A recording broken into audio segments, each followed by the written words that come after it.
Good afternoon, everyone. I extend a very warm welcome to everyone who has joined us today for this webinar on India's clean energy transition.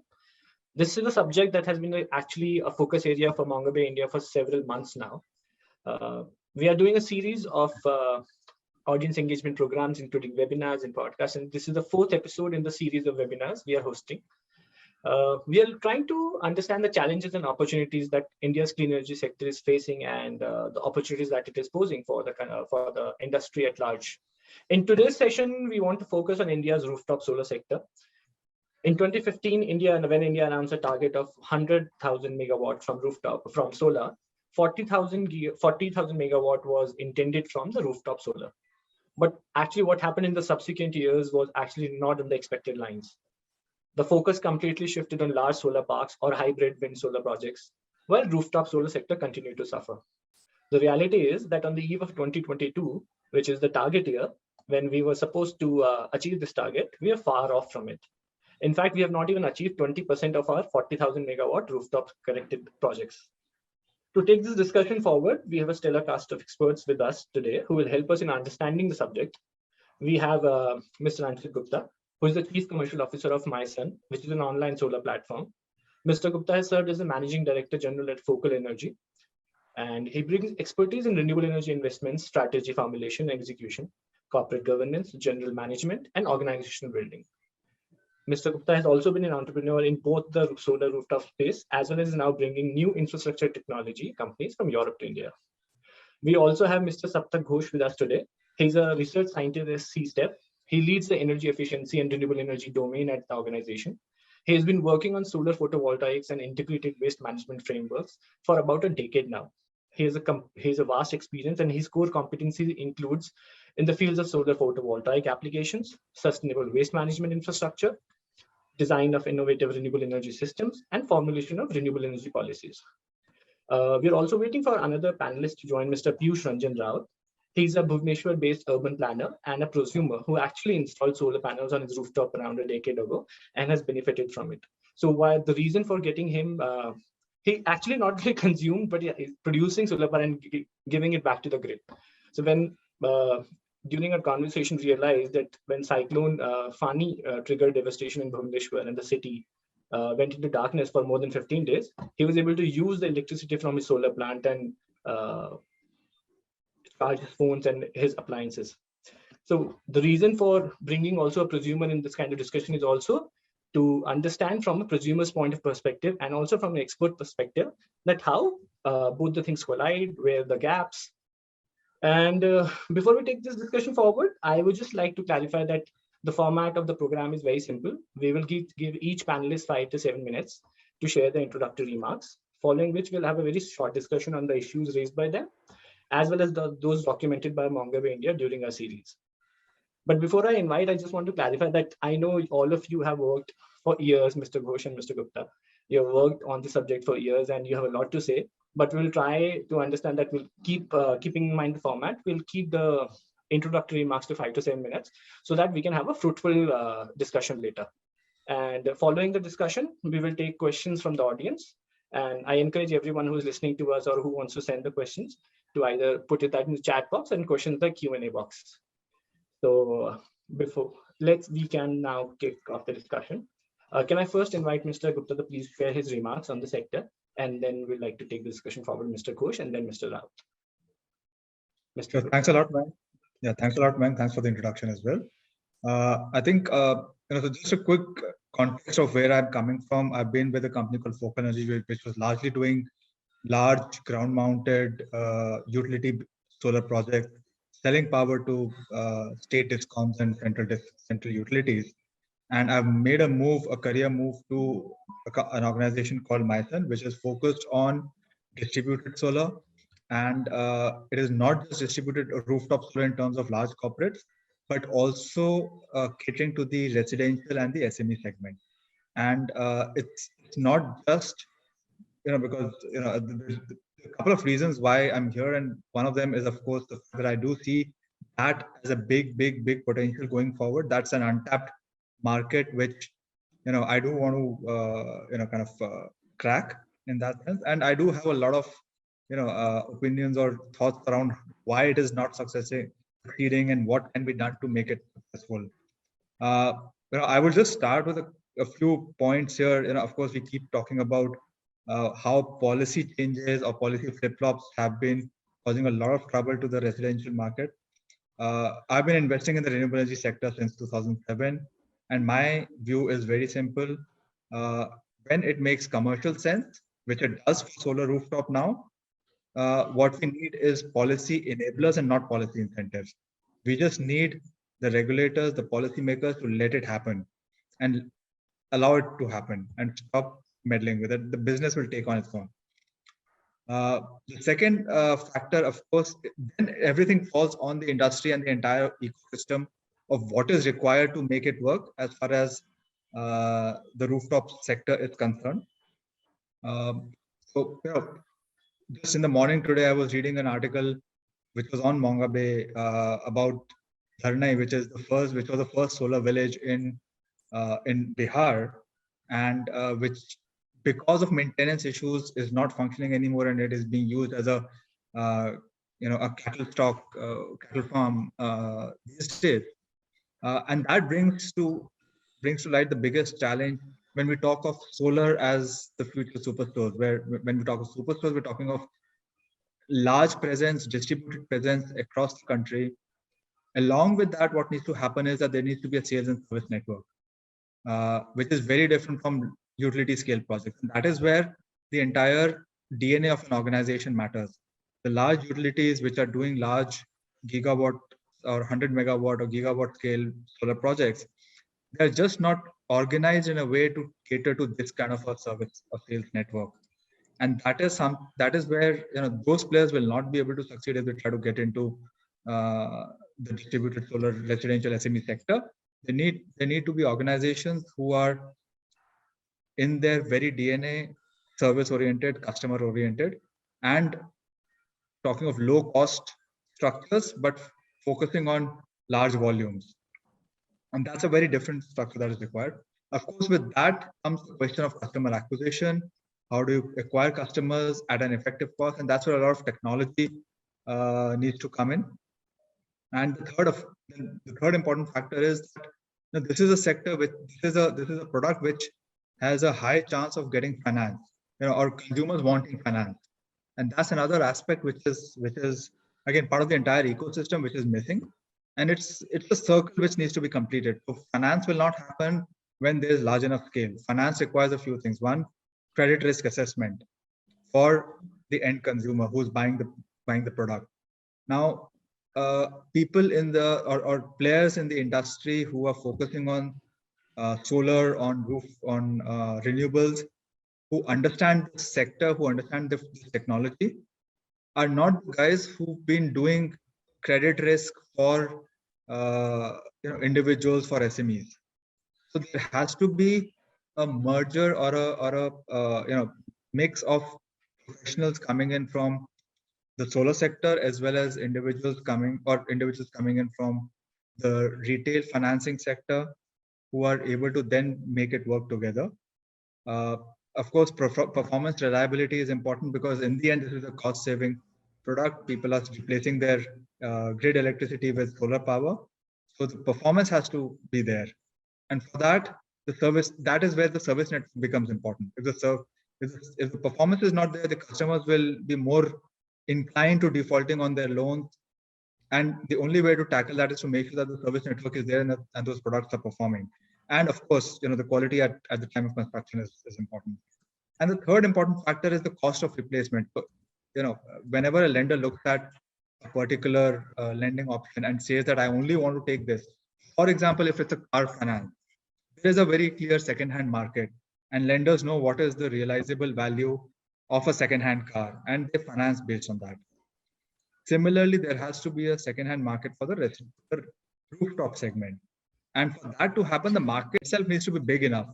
And then there need to be focused players who are able to take back a system, give a guarantee on the system, test it and give a guarantee to new customers, and tell them, okay, this product might not last you 25 years, it will last you 15 years. But I will give it to you at a discount. And that is how the second-hand market would develop. So these are the kind of very high level things that we need for the rooftop segment to really pick up, and for the industry to focus on these things. We need the government to just let it happen. They, instead of changing policies every year, changing and different states having different policies. I think it's more important to have just clarity and just let it happen. I'll just close my comments here, and I'll be open to questions later. We certainly have a lot of questions for you, but we'll come back to it in a little while once we get Mr. Ghosh and Mr. Rawat. Thank you so much, Mr. Gupta. Saptak, can I please request you to share your remarks and take the discussion forward? Thanks, Mayank. Thanks, Anchit. I think you've touched upon the issues which plague the rooftop sector pretty well. So I come from a background where we have been working with different distribution companies and the center and the state for more than a decade now. And what we have realized is that what you said about the policy enabling framework rather than policy incentives. So what we try to do is figure out where the issues lie, what sort of technology interventions and policy alterations or modifications required to get to that stage. So just to compare as to why there is such a huge problem with rooftop is if you compare an average large ground mounted system which is being installed, it's around 50 megawatts, and the government acquires the land for you, provides you with the infrastructure to evacuate your power. So all these costs, so large swathes of land are available. So all you need to do is bid at a certain rate, which is now near about 2 rupees, and the developer is good to go. Whereas for a rooftop residential sector, the average system size would be 5 kilowatt, which is like 10,000 times lesser than 50 megawatt. And that, first of all, reduces the impacts of economies of scale. So automatically your system becomes more expensive. Secondly, you have the customer acquisition cost. So the developer needs to visit the premises 3 times minimum to get the system. So that adds cost. So, and then you have these strange MNRE benchmark prices for rooftop, which are revised every year. It's around 51,000 today without accounting for the fact that in the last 6 months itself, prices of raw materials, panels, zinc, copper, all of them have gone up significantly from 10 to 40%. So the MNRE benchmark price of 51,000 per kilowatt is actually the cost price for a developer today. So if you add a simple margin of 10 to 15%, it comes from 58, 59. On top of that, you have this MNRE subsidy. So altogether, you see a 5 kilowatt system will cost you anywhere between 45 to 48,000 after subsidy. Now, as Anchit also touched upon the issue of finance. So for a 5 kilowatt system, if you need to invest 2.25 lakhs, and you will probably need around 1.75 lakhs of debt. And no bank is willing to give that at around the normal rates. Now, if you look at the rooftop segment, most of the CNI consumers have opted for rooftop because it makes perfect business sense to them. They're generating rooftop at around 4 rupees a unit and they're paying discoms 9 rupees. So it's a no-brainer for them. But as more and more CNI consumers, so out of the 8 gigs installed today, more than 80% is on the CNI sector. And that is simply because it makes more business sense for them. And now the rest of the discoms are opposing that because they are losing their high revenue consumers. So what happens there is that as a company, as C-Step, which is a not-for-profit think tank, can we do policy work? We work with the discom, the developers, the consumers to create a framework which benefits everyone. So how are we trying to do that is that we first analyze the discom's finances, see what the target is allocated for them, and then divide it amongst the consumer categories in such a way that even if consumers move away and adopt net metering, the impact on their cost of power and therefore the sale of power to the consumer does not change too much. So that is what we are working with BESCOM and with some Bangalore electricity supply company and with some other discoms across the country in Madhya Pradesh and Orissa. So our approach would be to take, so I don't know if you guys know this, but we do large surveys of entire cities using LiDAR or drones, and we map each and every rooftops potential using a 3D model with shading analysis. So we prepare this kind of repository which shows which are the best rooftops in the city, along with the system sizes, consumer categories. And now, because the subsidy is available for residential sectors, we also try to help the discoms and the developers aggregate demand so that the capital costs come down. And now we're also working on an innovative financing scheme which allows the discom itself to provide financing through the bill. It's called on-bill financing. So the discom is in the business of collecting monthly payments from the consumer. And if you factor in a low cost debt at around 8.5 to 9% for 15, 16 years, then that also becomes part of the payment. So instead of the consumer now paying for electricity, which will effectively be zero if he installs rooftop, he continues to pay a small amount as the EMI on the bill. So the risk of the bank is negated, the risk of the developer is negated. So best the discom continues doing the business it does. So that allows for financing to be available for the underserved residential sector. It also allows for demand aggregation to happen in a more sustainable and constructive manner. And also the whole aspect of getting kilowatts as in megawatts and not kilowatts in one go also helps, because then you have, so now we are working with the Bangalore company for a 300 megawatt residential target. So what we try to do is divide the entire city into clusters with our repository and give 50 megawatt, 50 megawatt, 50 megawatt to 6 developers, which makes it more interesting for them to aggressively acquire customers and do the whole program. So now whether this is a sustainable model, that only time will say, year and a half's time, whether this can kickstart the residential sector at least. And we can take a call on if this kind of financing innovation is applicable across all other discoms in the country, because most discoms in the country are not that well off financially. So we have to see, working with the regulators, the policymakers at the center and the state, what kind of policy framework, the enabling policy framework, which is vital, can be constructed as a long-term solution to these woes which exist today. And I'm sure that you guys have like questions, and I'll stop now and we'll discuss more when the questions come up. Thanks. Thank you so much, Mr. Ghosh. I think it actually helps us in taking this discussion forward, considering how you both have touched upon different issues. Now I want to bring Mr. Raut. Mr. Piyush, before I give you the floor, I'll just introduce you. Saptak Ghosh works with C-STEP in Bangalore. It's basically a research organization which works on several issues, including the solar rooftop, and it's a focus area for them. And Mr. Anshul Gupta is from MySun, which is a firm leading solar business in the country. They both have shared how they view the growth and the challenges that solar rooftop sector has. But from a consumer's perspective, from somebody who is actually doing it on the ground, who is a consumer itself, has a project, we want you to just come in and share your experience and how what were the challenges you faced while you installed such a thing, and how it was beneficial, such a project was beneficial for you. If you can share your experience and share your journey and tell us about what exactly you faced. Good afternoon. When I started, basically I am an urban planner, so basically I am pro towards environmental and sustainability issues. So it was around 2011 or something when I thought to bring solar system to our basically to home. The market was not that much attractive, nor the government machinery or the system. Although there are a lot of policies, a lot of subsidy, and a lot of inputs are there, but somehow I could not able to drag to those kind of systems. So basically, I tried my own way of doing an analysis and trying to put some kind of installation in my rooftop.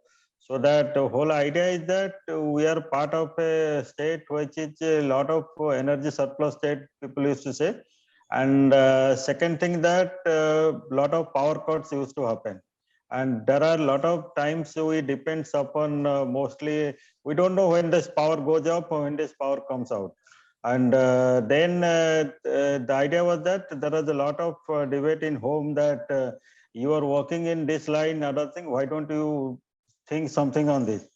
So that is the whole idea of, and that is the time when I just returned from a city called Freiburg in Germany, where I have seen a lot of households have converted them into kind of solar power, and they have getting a lot of surplus in terms, and they're also making it like an enterprise, because selling solar power and generating some revenue.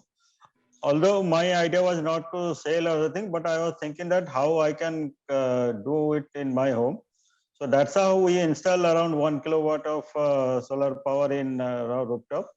And we saw that in long run of almost about over a 10 years of time. So now recently we have just made it, dismantle it. So we are looking for a new segment of upgrading it. So recently we just dismantled last year.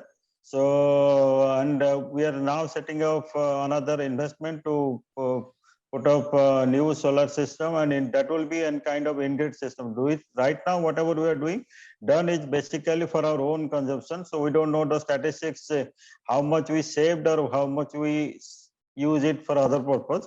So, but what we have in personally, if you ask me, I think we have saved a lot of energy in terms of in our home consumption. And also it helped us during a certain number of cyclones, either it's a big cyclones or a small cyclone. So that time we have seen at least for a, just for a 1 hour, 2 hour, or maybe 1 day or something, we used to dismantle everything for the purpose of safety purpose. But once it is backup, our backup system helped us before the power, when this power supply gone off or when this power will come up, we are not much worried for our small kind of use it, except those pumping is not possible. So, but otherwise in her house, we are comfortably. I'll give you an example. During 90, this 290, this funny cyclone, what happened, most of the Bhubaneswar and other thing gone power off, and including there is no possibility of telecommunication in this city.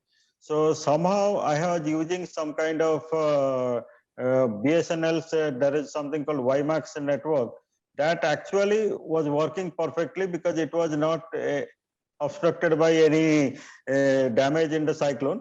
But there is a one problem is that there is a that requires a small amount of power to remain always connected in the power connector, so that the internet can available. So with that technique, what we did, that we opened the Wi-Fi system in our neighborhood, so that people can access to their internet, and including those through our power supply system, we used to charge many people around us. They used to come and charge their mobiles and other thing. Also some kind of radio and other thing, that essential item, including from our house, they can take some kind of water which were purified through the purified mechanism and other thing. So these are certain benefits I have seen during my experience throughout for the last 10 years something. And of course we have whatever amount if we calculate towards energy and other thing, I think we have got return in our in terms of investment whatever we have made. And but whole idea is that at least I can tell to my all my professional colleagues and across the globe that wherever I travel, I think, so I am not exactly using what fossil fuel purely. So at least my house, at least we have a kind of a solar system which is makes a part of our energy consumption. So that was the whole idea. But now we are looking for a next level of investment. So which will be basically, it will be more than 1 kilowatt. And second thing, that it will be more of making some surplus to the grid system, so that we'll keep a track on it. So how what is happening actually on it. Thank you, Mr. Rao. Thank you for sharing your experience. I think it has been very exciting discussion so far, and good points for me to take this discussion forward.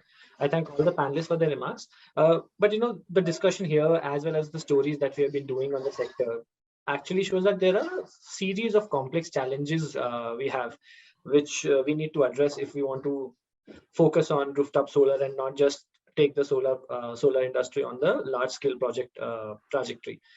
Uh, to take this discussion forward, I first would like to during the conversation, Mr. Ghosh and Mr. Gupta both talked about policy issues, and I just want to understand start with the very basic thing which I understand. Like, if you look at the solar sector in the country, there has been a serious push for taking and encouraging sector, especially from the government side. We have so many schemes ranging from big solar parks to ultra mega solar parks and hybrid parks. But we have, over the last 7 years, from the time we announced our target, we have rarely seen a big push or a push from the top, if we say, like from the very top, as far as solar rooftop is concerned. We'll come to policy paralysis, but do you think that there is a lack of policy or there is a lack of support to push or to for this particular sector, solar rooftop? Anybody who wants to take, like, I'll start with Mr. Ghosh. Do you think that there has not been that kind of push or government support to this sector apart from the usual lip service? Look, this rooftop segment is a very different beast compared to the large plants, because there's so many actors involved, and it goes from the grassroots, because your final consumer is your electricity user at house or in office or whatever. So it starts from there. Then it goes to the DISCOM, whether they give you permission to install or not. Then the DISCOM has to abide by the regulations of the regulatory commissions of the state, which is dictated from the center, suppose. So the number of actors make it complex, because compared to a simple solar park, the land is already there, the infrastructure is already there, the electricity is generated by a developer and sold directly to a transmission company. So it becomes a much easier process for the government to focus on that, because you get gigawatts and gigawatts done without too much of an effort. But if you need gigawatts and gigawatts of rooftop to be done across the country, which is at 40 gigawatts, as you said, the target, it becomes very, very important that although the center has some incentives in terms of the capital subsidy, it also incentivizes the DISCOMs if they reach a portion of their annual targets. It becomes a more DISCOM oriented issue. So if the DISCOM is not aggressive enough or doesn't push enough, I think that it is incorrect to blame the center, because when it comes to the end user becoming involved, unless the DISCOM plays a very significant role, then rooftop will continue to lag. And which is the reason why we work very closely with DISCOMs. Now, the issue also again arises that which DISCOMs do you choose to work with for companies like us? Because we have chosen, as an idealistic company, we have chosen the toughest DISCOM and the easiest DISCOMs. And the traction that was not gained with the toughest DISCOM has now forced us to move into a more moderately placed DISCOM. So these toughest DISCOMs, unless there is some sort of panacea or something to make them work in a direction which benefits both the developers and the consumers along with the DISCOM itself, then the push, even if it comes from the center, it will not get implemented, because there are political forces also which separate the center from the state. So we have to consider all of these complexities. And so when we say that the push doesn't exist from the top down, it's not true, because the target is there. The people in the ministry themselves have weekly meetings. Actually, they have weekly meetings with the DISCOMs with the targets to see where they're at. They have different channel partners allocated for different states, which provide financing, albeit to the CNI sector. So you're right in the sense that the push can be more streamlined and more focused on a state-to-state basis. But I also believe that the push from the bottom, from the DISCOM, is much, much more important for the rooftop solar sector to succeed. I understand what you're saying, but I was also asking in terms of, we have so many interesting slogans and big schemes, the names, interesting names for a lot of projects. Like somebody I remember was saying Har Ghar Solar, like center may soon start a program Har Ghar Solar to push rooftop solar. So on that front, what do you think, Mr. Gupta, that is there is there a lack of political will, or we have been, like, you started with policy uncertainty, you talked about that, Saptak talked about that, and this is a common thing that we have over and over discussed this several times. How do you look at this whole political will scenario, and also the issue of policy certainty and policy mess that we are in as far as discom, as far as solar rooftop is concerned, because we have different states, we have different system, we have different people leading the states. So how do you look at this whole issue? Yeah, I think I would not say that there's no political will. There definitely is. It is more about lack of political coordination, and that goes between the center and state, as Saptak just mentioned, but it also goes between between the different ministries within the center as well. I mean, the Ministry of Power and the MNRE have a mandate to push solar, and they are doing a lot. But at the same time, the Ministry of Finance would have a different objective. So, just as an example, recently, the GST on solar modules was increased from 5% to 12%. And it not enough of a mandate or not enough of a notice period was given when that was done. There was a huge crisis in 2014-15 when there was safeguard duty imposed on panels suddenly. So there have been a lot of safeguard duty imposition, GST increase, BCD custom duties being imposed starting April. So there is I would say, policy lack of policy coordination between different departments within the central government and between state and center. And that is why what I say is that there should be policy enablers where at this point, for a residential customer to adopt solar, what he essentially needs is net metering and nothing else. Because solar plus battery at this point is not cheaper than grid. Solar alone is.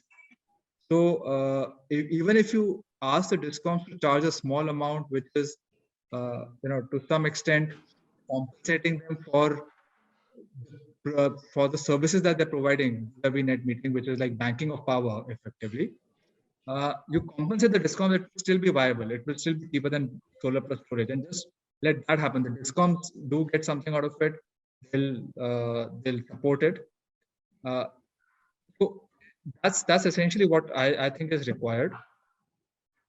As far as the center's ability to push rooftop solar, I would say that it's not center's. Center cannot do it simply. Center can push the mega project. They cannot push the rooftop segment. They can only enable it because of the fact that there are so many mentioned, so many different stakeholders. I would just put all of them aside and say just the fact that there are so many different customers to convince and to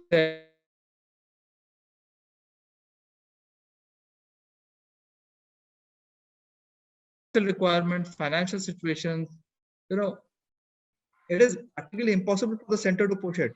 They can only support it, they can only enable it. And that is all that the industry should ask for from them. The other thing that I see is that because of the entire subsidy regime, what has happened is that there are a lot of players who are purely subsidy driven, right? There's no focus on quality as far as subsidy is concerned. Even when subsidy allocations are happening, it's purely L1. There is nothing related to quality of installation. And there is no flexibility around the fact that each roof is different. The cost related to implementation on each roof could be different. Then a retail segment cannot work on a 10% margin. A retail segment, if it has to have an effective sales and distribution network, it needs to work on much larger margins as well, because it needs to cater to the entire channel, the entire distribution network. So I think we've got to get to a point where we let it be market driven and not create hurdles and not create too much uncertainty. There are schemes promoting distributed solar. There is a PM Kusum scheme which is focused on agricultural installations for solar. There are a lot of schemes for residential. But right now on the residential, for example, it's purely driven by which state comes out with a subsidy program, and that's where it starts picking up. I think we need to move away from that entire concept that the government needs to push residential rooftop or the large coverage distributed solar programs. The government needs to enable them. I think that's all I would want to continue to say. That it's important that the government enables them rather than making it happen. It's not the government that can do it. Interesting way of looking at it. Mr. Raut, before I come to you, I have another question for Mr. Ghosh, and then I'll come back to you. Saptak, you in your remarks, introductory remarks, you talked about how we also need to take account of the market. Like, for example, the way prices are going up, and Anshit just talked about the net metering issues. What has been your experience in terms of, especially if you look at the policy in terms of linking it to the market price? That is one. Do you think that there is a space for that? And two, net metering as a concept has been now, I'll say it has been talked about in such details that I see a lot of people with a lot of confusion over net metering. What is your take as far as net metering is concerned in terms of policy and in terms of how it has been pursued by different governments? Do you think it's like, I remember last year in December when the government came out with regulations, I think it was last year, and then it had to change and update those regulations as far as net metering is concerned for the consumers. How do you look at this whole mess around net metering, and also as far as what is your take on the prices of the market, like considering how the prices are increasing of raw material? Right. So, as I said, I come from a background of think tanks and policy making, which means that to make a good policy framework, I need to consider the views and opinions of all stakeholders, which includes DISCOMs. So while I appreciate the fact that the whole pricing needs to be market driven, you also need to look at what the DISCOMs are going through.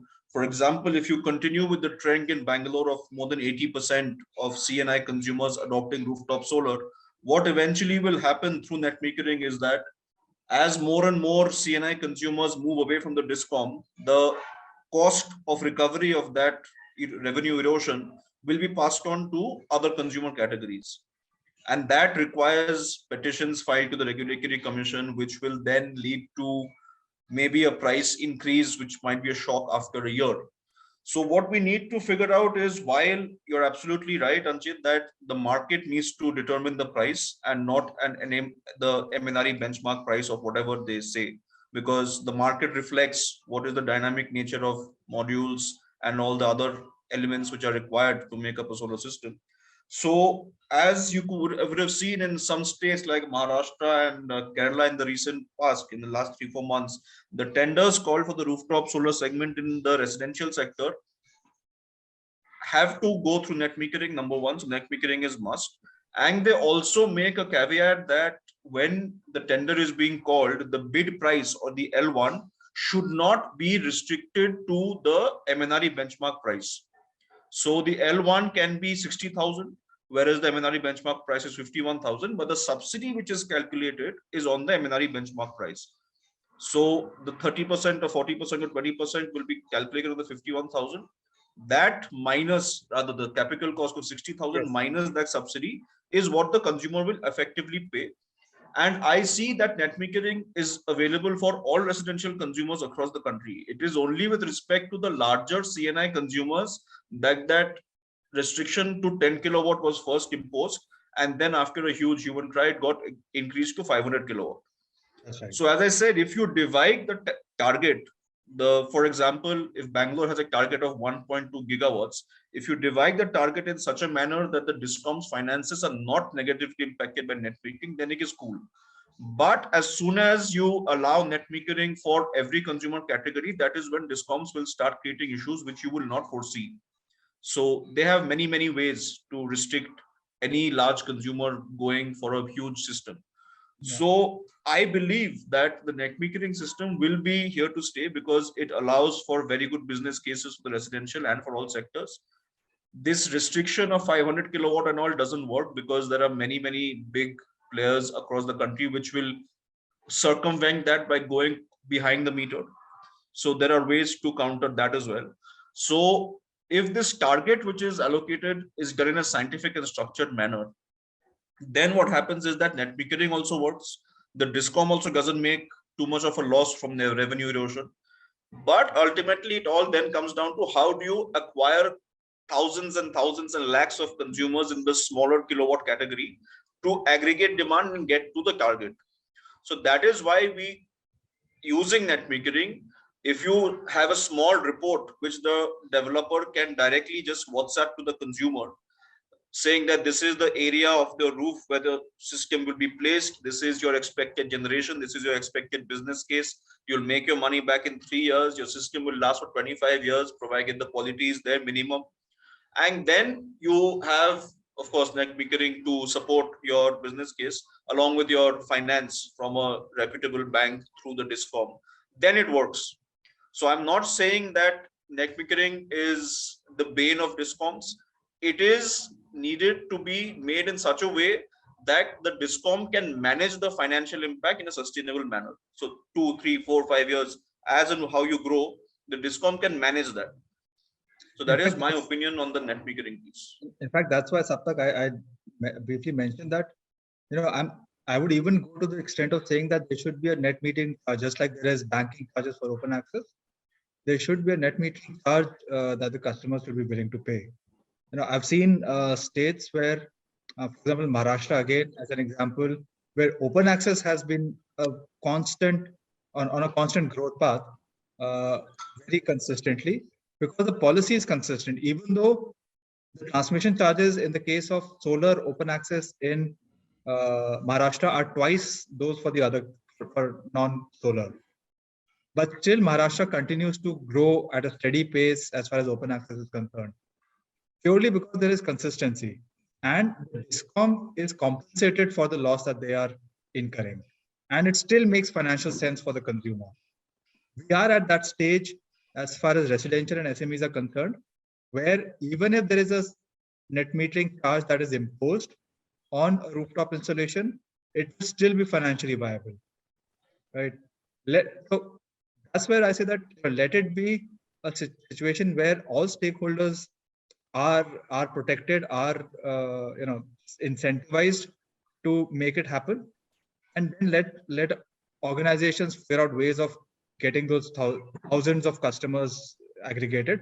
Of course, organizations like C-Step would help, and I would.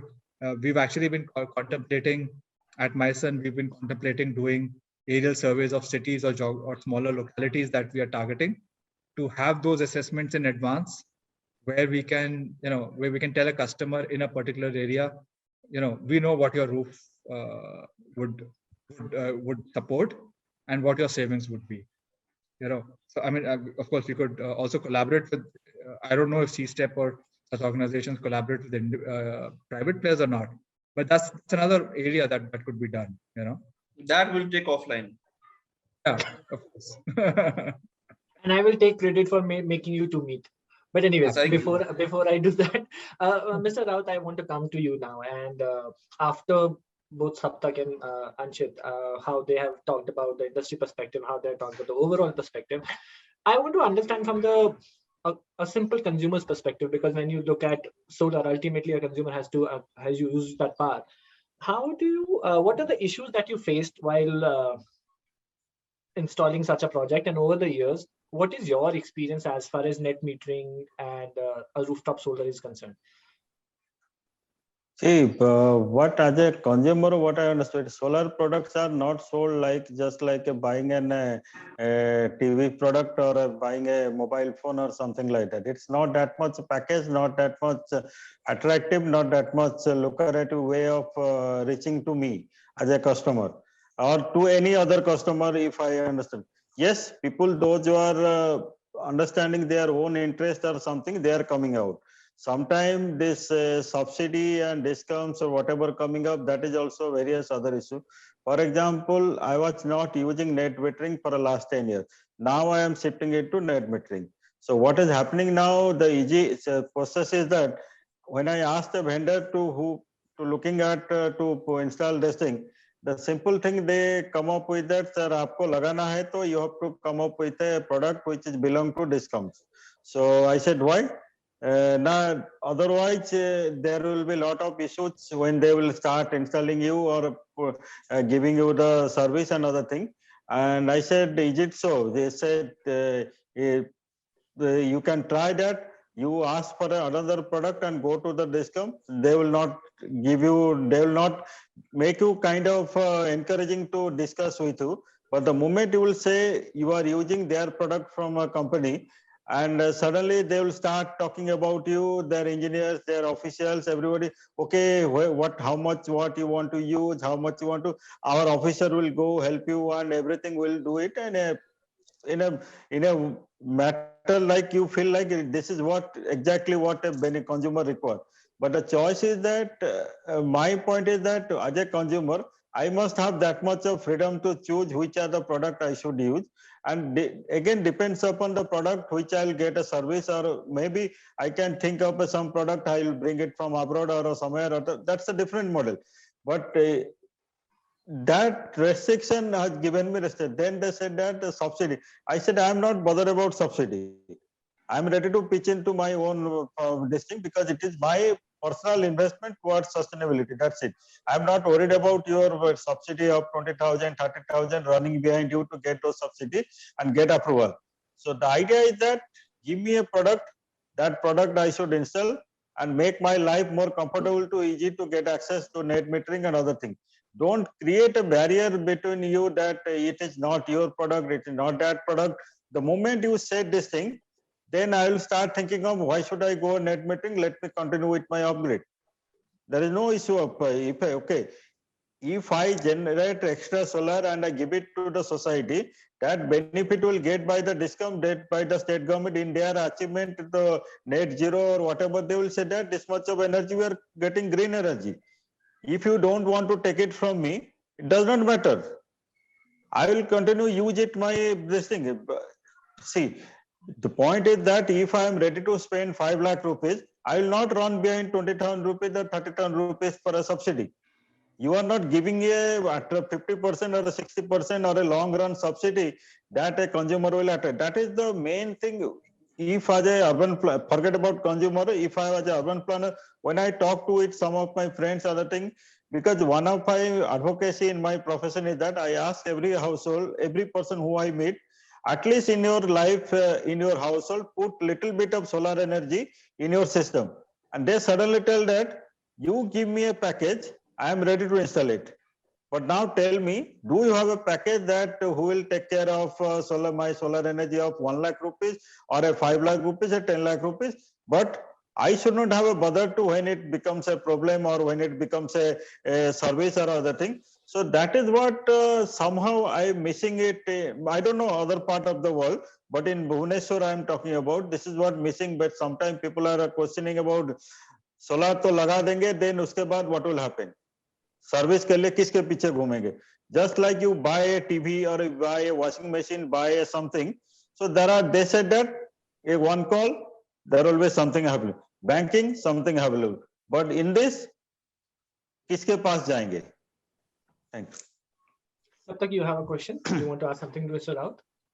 Yes, Mr. Raut, I just wanted to verify this from our little knowledge and the little work that we started in Odisha. I think Bhubaneswar is now under the purview of Tata, right? The DISCOM is now being run by Tata. So I am sure that the company like Tata will empanel vendors who will be suitable and will have the credentials to install. They themselves have Tata Solar, which is one of the leading EPCs and developers now. So I don't think you will have that much of a problem. But what you said about the rest of the country is an issue. That is what I was told, that if you come with, I don't wanted to use the name. Since you have opened the name, they asked me if you come with a Tata Solar, then there is no issue. Yeah, probably I don't wanted to. Yeah, sometimes what happens, we have some overexcited people on the ground who give a very different picture from what is there on the papers, to be honest. No, I think we'll resist from going in that in detail. Mr. Gupta, you want to add something? Yeah, absolutely. I mean, I'm really happy to hear Mr. Raut and his experiences, because that's exactly what, I kind of believe that, at this point, if a consumer wants to install solar, who really wants to do it, he doesn't know which organization to go to. Forget customers who are not even thinking about it, and we need those organizations to be present everywhere so that people know that this is an option that I can do for my house. This is a product that I can use for my house. It is packaged well enough and it is sold to me in a language that I understand. Exactly. Second, I need to have that sales and service network so that once it is installed, the customer gets the service that he needs at a cost which is reasonable. What is happening in the industry right now is that there are a lot of regional local players who are present in, let's say, a Bhubaneswar or a Jaipur or a Chandigarh, but they are very small shops who do not have the financial strength to sustain a COVID-like situation or even ups and downs in the market. Forget the fact that it takes 2 years or more to get a subsidy, where they have to bear that subsidy. They have to fund that subsidy working capital. Organizations which are local are not able to do that, and larger organizations at this point have not really built the service network that is required. So there is this dilemma of who to buy from. How do I make sure that it continues to be a serviced product? That is the challenge that the industry is facing at this point, and that is what we need to address. Honestly, I'm an optimist, and I think within a few years, this whole paralysis, or I should say confusion around net metering and these policies will go away. But actually, this conversation brings me to another question that I wanted to pose, and I wanted to understand. Saptak talked about service in the cities, and Mr. Rao talked about the urban setup. Do you think India's urban setup, cities, especially considering the kind of urban space we have, the kind of societies we have, and the density of the population, do you think we are overly, as far as solar rooftop is concerned, we are overly focusing on urban spaces, even as there is no space for people? Like, for example, if you have one society where a residential society where hundreds of flats are there, and it becomes really difficult in terms of installing such projects. Do you think that we are again only focusing on urban areas and ignoring the rural transition? We are ignoring the rural market in terms of solar rooftop. I want to ask Saptak, and I also want to understand this from Mr. Raut, because he's an urban planner, so he probably can also look at it from that perspective. In terms of the urban space, I think there is a huge amount of potential. As if you look at the results that we've published for Bangalore and for Madhya Pradesh, I saw that, very interesting studies. So there is enough rooftop space, shadow-free rooftop space, which allows you to install more than 3-4 gigawatts, and that in itself is enough to handle your targets. But the important question which you asked about the rural or the semi-urban places, the smaller cities, towns, and villages, you have to understand that rooftop is a capital-intensive product. So whether the affordability of this segment exists is something that you need to explore. Second, even if in fact, some of my colleagues in the company come from a rural background, and you'd be surprised to know that a lot of the rural sector, they own large areas of land for farming or whatever. So even if they don't have the capital lying around, there is a huge potential for, like, if you mortgage part of your land, you get the finance easily. So, and of course, in the rural area, the spacing is brilliant, the shadow is less, you have lesser pollution to deal with, so your performance is much higher. So when you consider that, there needs to be a more concerted push in the rural area for rooftop, because then you need to figure out, and you need to have organizations on the ground convincing them to look at the benefits of rooftop. Or there's a lot of these PM Kusum, as he spoke about. So you have not just on rooftop, but you also have large solar pumps in agriculture. So that segment needs to have a more organized structure. At the moment, it is a bit disorganized, but I'm sure that with a bit more of proper planning at the DM or DC level, the rooftop and decentralized solar can take off dramatically in the rural sector. But yes, the push needs to come from a more powerful position. From the urban prospect, I think we have looking at solar power system is in a larger setup like Indian Railway, airport, stadiums, and big things. So what we are lacking is basically a kind of handhold model system, like a small example that can attract to the consumers. So like I'll example.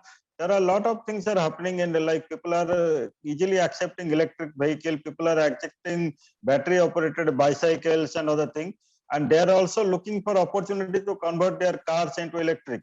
Even if there is a market is not that attractive, but still then they are looking for option how they can get, and they are looking for a if government can come up with a big subsidy and other thing. But when you come to the solar, what I feel that I think there are some examples are missing. Example in the sense of, for example, whatever I'm doing, nobody has covered my story for a long time. Suddenly it becomes a pop-up in the news that I am using for such a long and how it benefited in Cyclone Pani. But like that, there will be other people must be there whom I don't know even. So I'll give an example, typical, the same story in German city like Freiburg, how it's a small city, but how it has converted into a kind of from a nuclear energy to a solar power city, and it becomes like every household become because when I met the mayor once, I told that your every household is an enterprise, and he didn't realize what do you mean by enterprise. I said that everyone is some way or other getting some kind of revenue from your solar energy.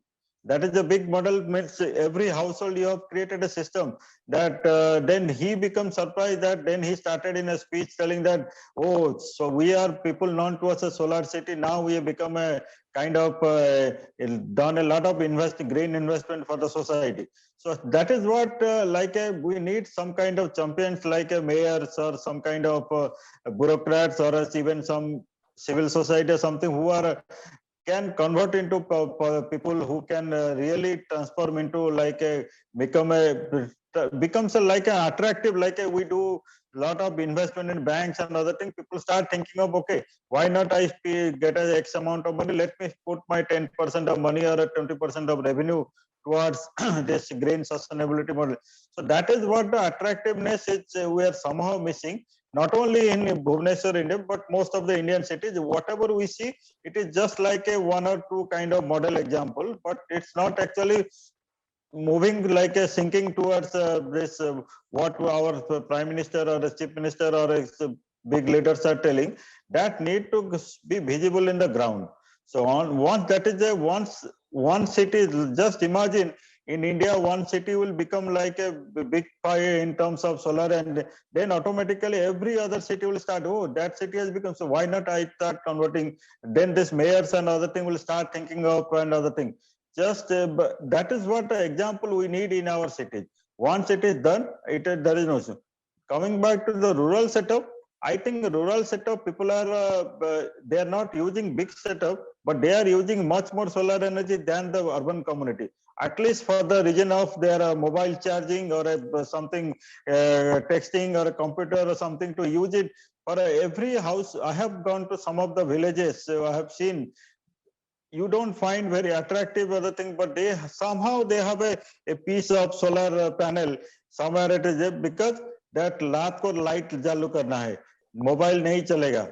मतलब that mobile, the social network has become so powerful, so they are not using solar power just for a phone call, because if they don't have a phone solar power, they cannot connect with their friends and other part of the world.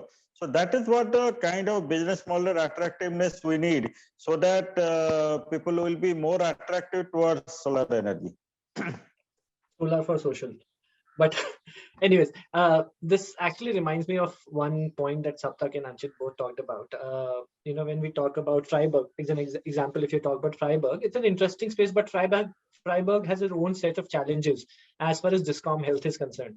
So this brought me to what Saptak and Anchit talked about while talking about the solar sector, the rooftop solar sector, about the drive or about the push from the Discoms and the financial health of the Discoms.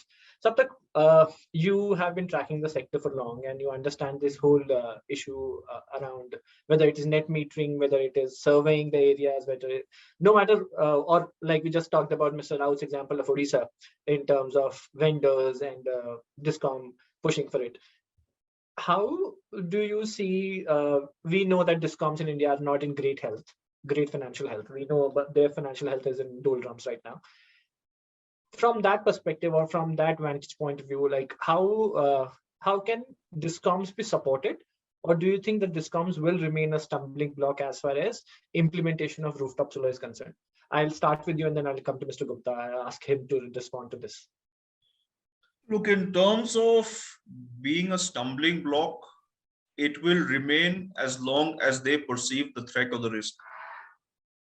So it is up to companies like us and similar organizations to work with the discom to explain to them that if you make a sustainable and chart out a proper roadmap for the next 2 to 3 years about how to add capacity in terms of rooftop on different consumer segments and prepare. So see, every year, most of the discoms, I don't know what happened, particularly during the COVID phase, but most of the discoms in major cities, they project a 2.5 to 3% demand growth, for which they need to buy additional power and then sell to the discoms and sell to the consumers.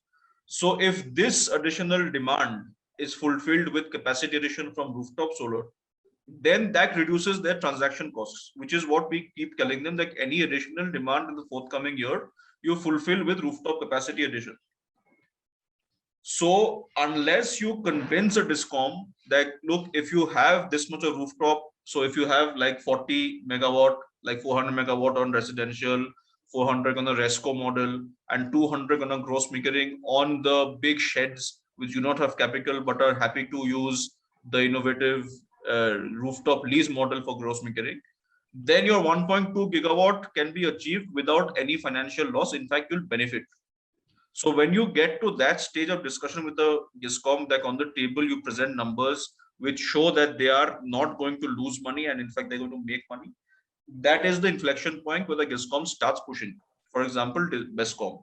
Now we are hoping. So now, but again, it's now if you look at a state like Bihar, in my professional personal opinion, I don't see how that's going to work, because they have a 40%, 45% TND loss, TNC loss on the books. So anything which leads to revenue erosion, they're going to oppose. So there's no point. But if you look at some of the more upcoming states in terms of policy measures for rooftop, like Jharkhand, like Chhattisgarh, Madhya Pradesh, so these discoms will possibly in the next year or two understand the benefits and go for it. So this distribution of financial health of discoms on a geographical map of India is very important. If you focus on the ones which can be a safe bet for the next 5 to 6 years, it works. For that, you can refer to the many ratings of discoms which come out from different organizations, and you can look at that. And I think the ones which, so there are other inherent intrinsic issues that the Ministry of Power knows very well with certain discoms. So those issues we don't get into because those are not ours to solve. But if you want a nationwide ramp up of rooftop solar and you want all discoms to participate, then I don't know how far that is going to happen. But there are maybe I would say 20 to 30% of the discoms which are in a position to take this up and go very far. So I will not make a controversial statement by saying the remaining 70% have no chance or will remain a stumbling block. But it is somebody else's responsibility and not ours to make sure that stumbling block is removed in the near future. Mr. Gupta, you must be also dealing very closely with the discoms. What is your view about this? How do you look at this whole issue? I think I'll not say anything from my experience of dealing with discoms. I'll say something which is more general. To this, I just ask a question. Do you know any private discom which is struggling financially? Do you know any private discom which is becoming a stumbling block as far as rooftop installations are concerned? I think the answer is no. And that is where the answer lies in my view. Discoms need to act independent of the state governments. As long as they're state owned, they will not be able to do that. And that is why we need to have them privatized. The other thing which is important, which is in the works, is in my view, DISCOMs acting only as carriers of power and not sellers of power. Something which is very well done in the telecom industry, and it is being contemplated, as far as I know, it is being very seriously taken up within the power sector as well, where the DISCOM charges for the infrastructure, and a consumer can buy from any service provider or any power generator they want. That's the next step in my view. I think that's without some of these things happening, as subsequent, not everyone will be able, not all DISCOMs will be able to push for solar rooftop. Some of them will, some of them will not. And we all see the results as well, where some of the DISCOMs are succeeding, others are not. And they generally respond to the ratings that different rating agencies provide to these DISCOMs. So I think the data is out there very clear. Another thing, and just have a slight side note on what Saptak said, that solar rooftop actually helps them save money rather than lose money, is also the fact that the entire investment required towards enhancing the distribution network and catering to the increasing demand. If that demand is being locally met, that you need to take into account the fact that there's a cost saving in that as well, right? So there is definitely merit in distributed solar, more than concentrated large ultra mega solar plant. There's much more merit in distributed solar. But there are certain fundamental things that need to happen before it becomes, because DISCOMs stop being the stumbling blocks they are in many cases, not in all cases. Thank you so much for that. Mr. Raut, I just want to ask you one other question. You have a good experience of dealing with a rooftop solar plant. What are the maintenance issues as a consumer? Do you think that there is one? I want to ask about the maintenance issues. Are there any maintenance issues? Is there good infrastructure or good capacity on the ground to help you on that? One. And two, as a consumer, have you seen that there is a lack of awareness among people like your peers, your contemporaries, your family, your friends, as far as solar rooftop projects are concerned? See, first thing that when you put a solar installation, there is something, it's like a foreigner something came into your household and something. And many in your house and many people, normal consumers, don't understand its acceptance, and sometimes they fear about this, whether this wind will sustain or it will fall down, or during cyclone. Basically, we live in a part of the world where it's cyclones and wind is like a normal part of our life. So what happens when such a warning comes, and we need to just dismantle it to a low down so that it does not damage or something. That is the big time when you call somebody, the solar system, they will, okay, will be coming, not coming. Even if you pay for it, they will come as for their mercy. Sometimes they come late and damage already happened. Sometimes they dismantle it before the cyclone, but they don't come normally to reinstall it after the normal process happened. So in that process what happened, our curiosity becomes so high that we sometimes try to dismantle it, and we sometimes try to install it. And in that case, sometimes we don't get the amount of energy because of its angle and other things. So that is the time basically. Otherwise, you don't need basically a lot of service in terms of if you have a good quality solar panels and other things. You don't need much about and the battery system backup. Everything was running fine. And you used to change the battery basically after some certain number of years. I think in 10 years, we have changed once or twice, we have changed the battery for our backup system. So they look after by some other system. So there is no issue about it. But solar is something that, and being in the kind of area of disaster prone area, so we need a lot of kind of inputs, and nobody comes actually like a regular service. Like if you want a kind of 1 year, 2 years, somebody can come and see that whether things are, it's like we have installed, things are going, our power backup is happening. That's what we don't understand. Actually, we are running losing some powers or not losing, or we can gain some way or other way, nobody bothers about it. So second thing is that about the monsoon season shower thing, sometime what happened, the kind of instrument we use, it becomes like a rust. So it needs a kind of a regular change and updation. But you don't, again, we don't get a lot of time. Sometime when you get the cost amount involved in those things, it becomes much higher.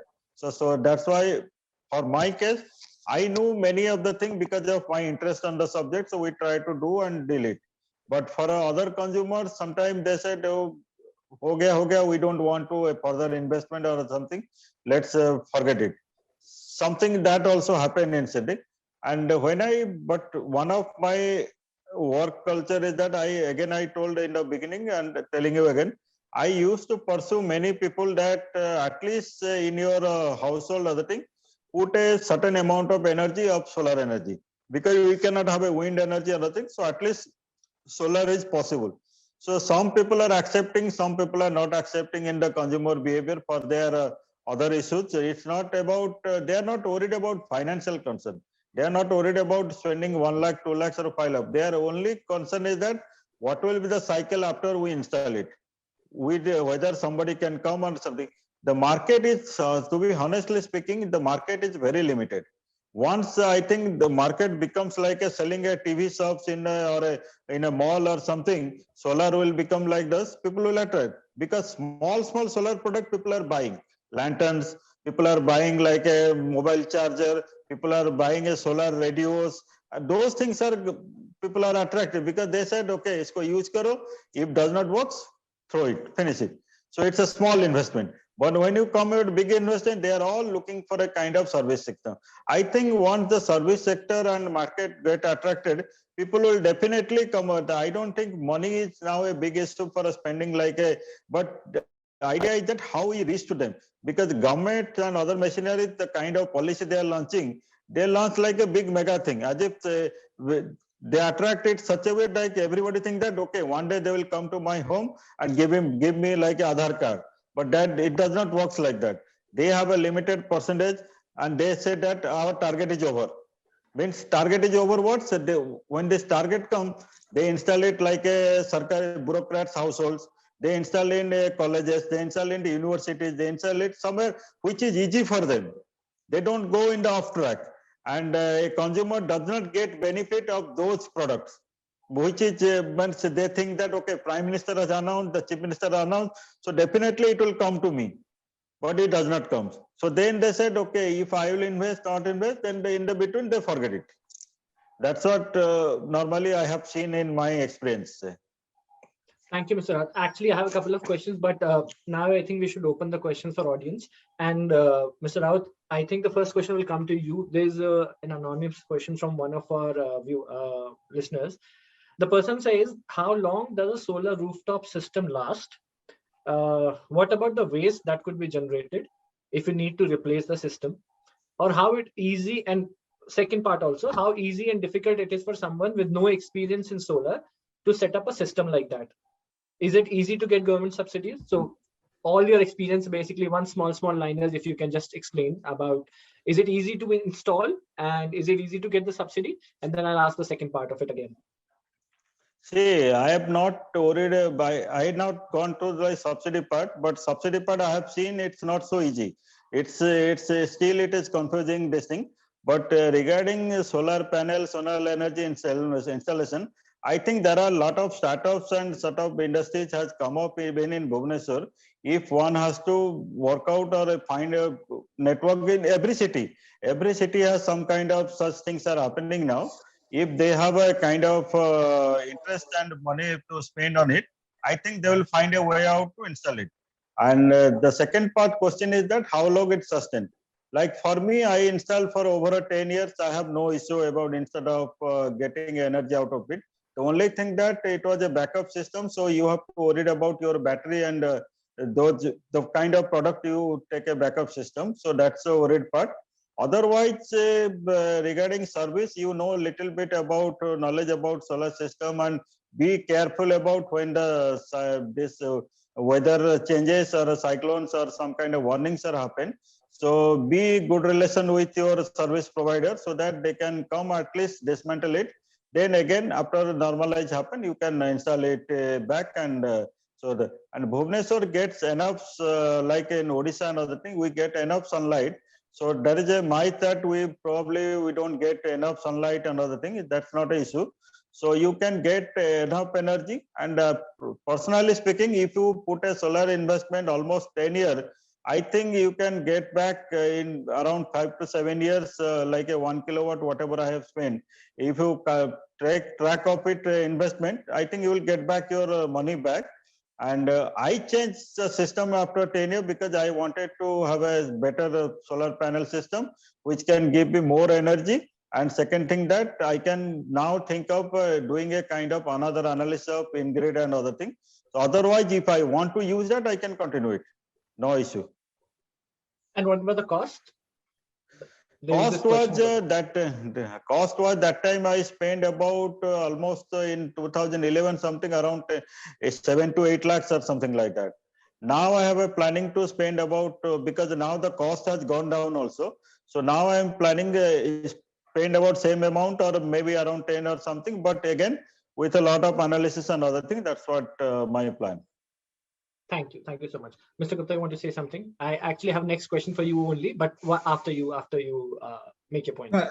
I think the reason I want to step in is also because we are implementing systems for customers, and we do first, of course, it's good to hear Mr. Raut and his input, and it's matching a lot with our understanding of the consumers. Installation it's like you get a modular kitchen done.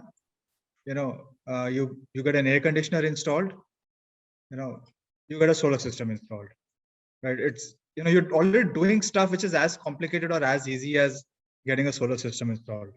So don't worry about it. As long as you have the right player, right company coming and doing it for you, it will get done properly. Maintenance, you need to clean the modules, and that's it. If you've got the installation done properly, for example, if it's in Bhubaneswar, which is a cyclone-prone area, the structures should be such that they should be able to bear, let's say, 250 kilometers per hour wind speed, and those can be designed. If you do that, you don't even need to do that hassle of dismantling and again assembling after the warning. As far as and then of course, if you do the structures, if structure quality is good, either you're using aluminium or Posmac, or if you're using steel or iron. If you're using iron, then it is properly painted, it is galvanized. Those systems are still supposed to last 25 years. You should not have rusting in those if they're done properly, right? The only other things which are prone to problems, of course, battery has a life. Battery life would be say around 5 years. So you would need to change the batteries if you're going for a battery-based system. And inverters generally have a 10 to 15-year life. So once in the life cycle of a solar system of which is 25 years, you would probably need to replace the inverters or repair the inverters once. Once. That's essentially it. Everything else is very simple. You just need to clean them, and they will work. Okay, yeah. I just have one question for you and then for Saptak before we close the session, because we are running against the time. Before I ask the question, I'm sorry if I put you in trouble on with that DISCOM question, but and also I like your background. Half of your wall is with like very sunny. The sun is shining bright on half of your background wall, and half it's completely shadowed. So I kind of our session, the way we are looking at the solar rooftop sector. So I just want to ask a very simple question, considering our experience so far. Do you think we are at 2022? I don't think we are going to on the eve of 2022. I don't think we are going to achieve 40 gigawatt of solar rooftop within the next year itself. Honestly, what is your honest and frank assessment of India's 40 gigawatt rooftop target? By when can we achieve that? Do you think that we are trajectory to achieve that in next 5 years? What is your take as somebody from the industry? I think that's a very difficult question, purely because it has got so many different stakeholders who need to come together to make it happen. It is not just the government, it is not just the consumers, it is not just the organizations building it. So there are a lot of moving factors as far as, doing ground mounted large scale solar projects. The government can push through and get those targets achieved. This, if you look at purely my assessment of, when can 40 gigawatts be done, I think it would take another 10 years to get there. And that also still assumes that there are a lot of private players coming into this sector and making it happen. Different parts of the puzzle, the quality of installations and the product, sales and distribution network, the service network, and then the second-hand market, and then the financing coming together. So multiple. So are we looking at multiple plug and play options in the market, the way we, like, for example, everyone talks about, we go and buy mobile phones, we go and buy televisions. Are we looking at complete plug and play solution that somebody just gets the system at home, install it, plug it into the system, and it starts giving the power? Do you think that we are staring at that in the years to come? I think we'll not get to that level of simplicity, purely because there is a structural angle to it, right? There are options where you could actually do, you could have those screw-on structures, but it's a little complicated. It's like, that's a question like, will IKEA succeed in India with their, so it's difficult to say. I would say that, most of the installations would happen where there are kits that arrive at your home, but installations happen just like it happens for your air conditioners or for your modular kitchen. That's how the installations will continue to happen. That's my assessment. I don't think Indians will go and go line up in IKEA if it's everywhere, and not so many people will do those DIY installations, right? Definitely not for rooftop. Perfect. Saptak, I just come back to you for this question. There's this question from Mr. Manish Kumar. He asked, do you think making rooftop solar mandatory for all new buildings and apartments should be a good option to increase the adoption of rooftop solar installations in the country? Like the way we have been talking about doing it in the building codes, we have done that. Do you think that is an option for us to move forward? It is an option, but one which I would exercise with caution. Because if you see, I don't know if you know about Bangalore has the rule that if you want a new house and a new electricity connection, it is mandatory for you to have a solar water heater. Okay. So I don't think we are yet at a stage where you can mandate it, because as Mr. Raut said, you need a retail presence where you can choose, because see, presently it is regulated by the DISCOM. You have to take a panel from a DISCOM and panel vendor. So once you get to a stage where the free market is flourishing, then you can put up this law which says that, okay, if you need a new connection or a new house, you can, you need to have a solar rooftop. That means your architectural design has to account for it beforehand. So it's another option is to include all big builders into a discussion where they say that when you're making a new apartment complex, you should already have plans for rooftop, and you sell the apartments with that cost included in it. So a lot of builders are now entering this stage of discussion with various DISCOMs. So there's one, and of course, once you have a free market, then it becomes a more easier solution to mandate rooftop panels. That's my opinion. Thank you so much. Thank you so much for your quick reply. I'm sorry, I have a couple of more questions, but I don't think we're in a position for that. We're already like on the clock.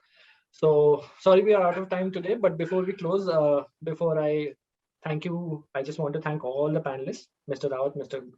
Saptak, and Mr. Gupta, everyone, for very frankly sharing your opinions, even at the cost of not saying or saying anything controversial. I think you have been perfect for sharing your perspective about the challenges the sector is facing and how we are looking at the growth of the sector in the years to come. I hope that we can take these conversations forward offline as well, and we can invite you for more rounds of. We are doing this webinar on clean energy issues every month. I will encourage and I will share the details with everyone involved. And I hope the discussion and the points that you people have put in reaches the stakeholders involved and make some difference, and also encourage others, like Mr. Raut's example, encourage others to follow suit and install solar rooftop.